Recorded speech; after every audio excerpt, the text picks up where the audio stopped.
ایک دفعہ ایک گرو اور اس کا چیلا ایک شہر میں پہنچے جس کا نام انیاؤ پور شہر تھا۔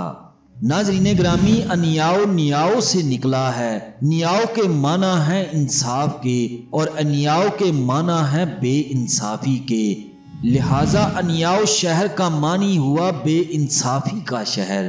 وہ گرو اور چیلا اس شہر میں رہنا چاہتے تھے۔ وہ بازار میں گئے، انہوں نے چیزوں کا بھاؤ معلوم کیا۔ سب کا بھاؤ 16 روپے سیر تھا۔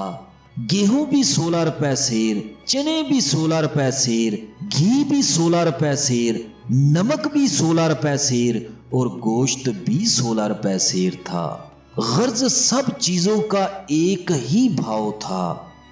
گرو نے یہ حال دیکھ کر اپنے چیلے سے کہا، ارے بھائی، یہ شہر رہنے کے قابل نہیں۔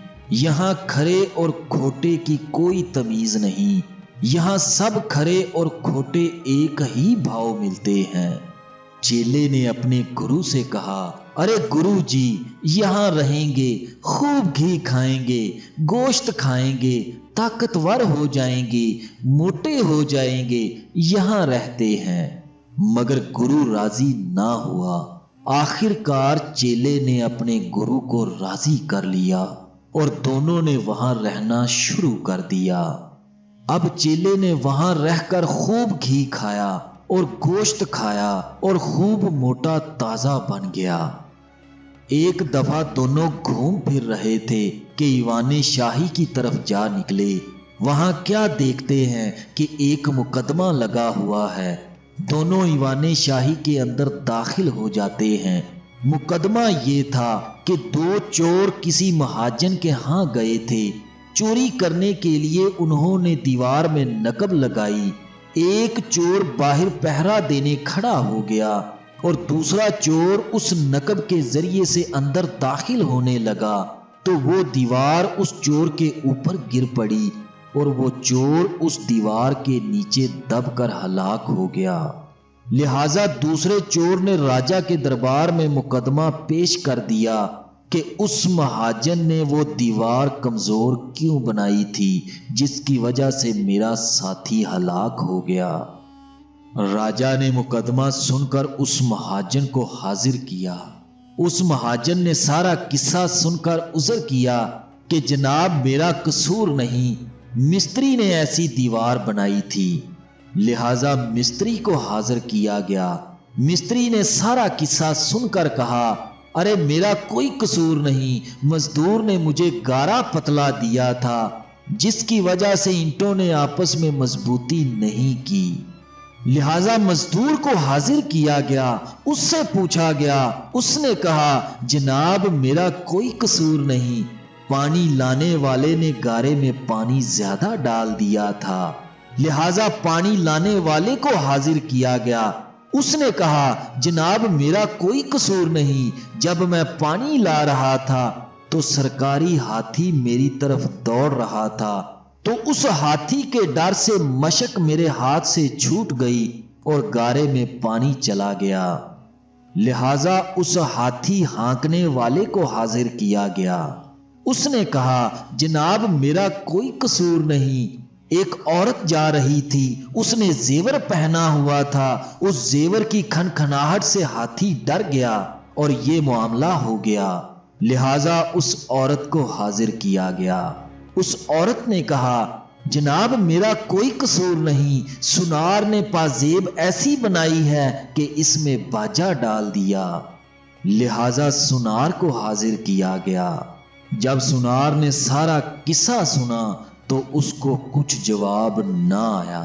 لہذا یہ سلسلہ یہیں پر ختم ہوا اور تجویز یہ ہوا کہ اس سنار کو پھانسی دی جائے۔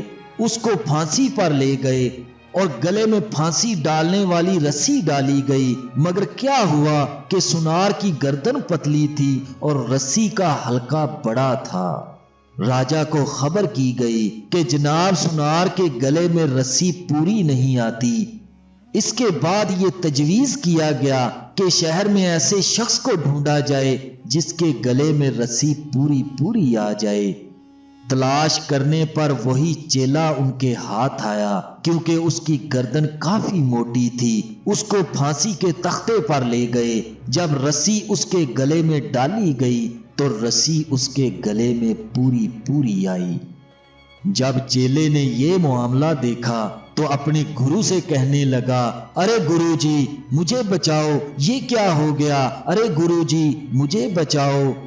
گرو جی کہنے لگے، ارے میں نے تم سے کہا تھا کہ یہ شہر رہنے کے قابل نہیں، یہاں کھرے اور کھوٹے کی کوئی تمیز نہیں، مگر تم نے میری ایک نہ مانی، اب بھگتو۔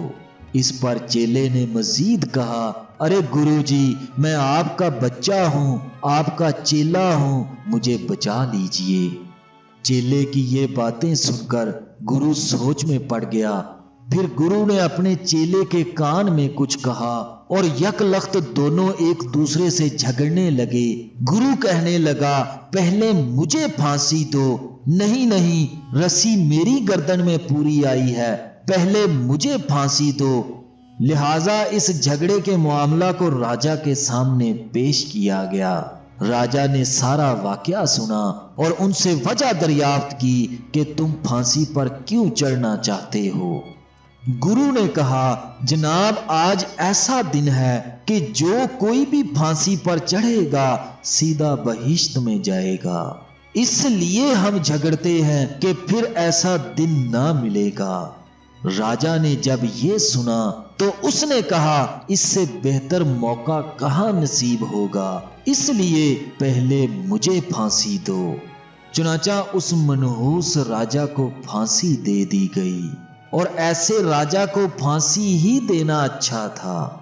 کسی نے کیا خوب کہا ہے، خس کم جہاں پاک۔ ناظرین گرامی، یہ تو تھا قصہ انیاؤ پور شہر کا، یعنی بے انصافی والے شہر کا۔ مگر آج بھی بہت سے اسلامی ممالک ایسے ہیں جہاں یہ سمجھا جاتا ہے کہ کوئی قانون اور قاعدہ نہیں، شرعی حدود کو توڑا جا رہا ہے۔ حکمرانوں اور لوگوں دونوں میں ہی بے ایمانی اور بے قاعدگی کے معاملات بڑھتے جا رہے ہیں، جو کہ سراسر بے انصافی ہے۔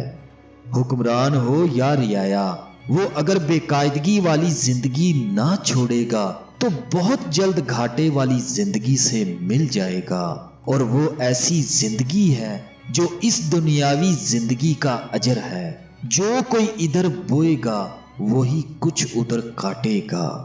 اللہ تبارک و تعالیٰ سے دعا ہے کہ اللہ ہم سب کو مساوات اور انصاف والے معاملات اپنانے کی توفیق عطا فرمائے۔ آمین ثم آمین۔